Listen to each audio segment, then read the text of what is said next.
ಇಂಥ ವಿಚಾರವನ್ನು ಸಮರ್ಥಿಸ್ಕೊಳ್ಳೇಬೇಕು. ಯಾಕಂದರೆ RSSನ ಈ ದೇಶದಲ್ಲಿ 3 ಬಾರಿ ಈಗಾಗಲೇ ನಿಷೇಧ ಮಾಡಿದ್ದಾರೆ.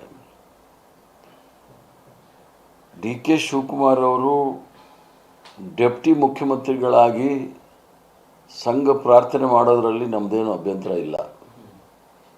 ಯಾಕಂದರೆ ಸರ್ಕಾರ ಅಂತಕ್ಕಂಥದ್ದು ಅದು ಒಂದು ಪಕ್ಷದ ಸರ್ಕಾರ ಅಲ್ಲ, ಇಡೀ 7 ಕೋಟಿ ಕರ್ನಾಟಕ ಜನತೆಯ ಸರ್ಕಾರ. ಅದರಲ್ಲಿ ಎಲ್ಲ RSS ಅವರು ಇದ್ದಾರೆ, ಜಮಾತೆ ಇಸ್ಲಾಮಿ ಅವರು ಇದ್ದಾರೆ, ಎಲ್ಲರೂ ಇದ್ದಾರೆ, ತಾಲಿಬಾನಿಗಳು ಇದ್ದಾರೆ.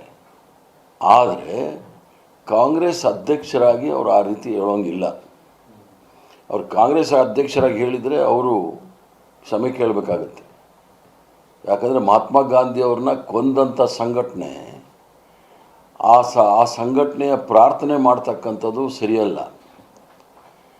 ಆದ್ದರಿಂದ ಭಾಳ ಸ್ಪಷ್ಟವಾಗಿ ಅವರು ಡೆಪ್ಟಿ ಮುಖ್ಯಮಂತ್ರಿಗಳಾಗಿ ಅದನ್ನು ಮಾಡಿಕೊಂಡಿದೆ. ಯಾಕಂದರೆ ಅವರು ಹಲವಾರು ಮುಖಗಳಿದೆ ಶಿವಕುಮಾರ್ ಅವ್ರದ್ದು.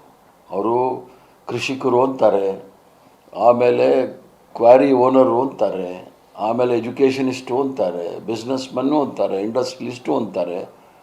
ಒಂಥರ ಅವ್ರಿಗೆ ಪ್ಯಾಷನ್ ಇದು ಇರ್ಬೋದು. ಇದು ಯಾರಿಗೆ ಸಂದೇಶ ಅವ್ರು ಕೊಡಬೇಕು ಅನ್ನೋದು ಅವ್ರ ಗಮನದಲ್ಲಿ ಇಟ್ಕೊಂಡಿದ್ದಾರೆ ನಮಗೆ ಗೊತ್ತಿಲ್ಲ.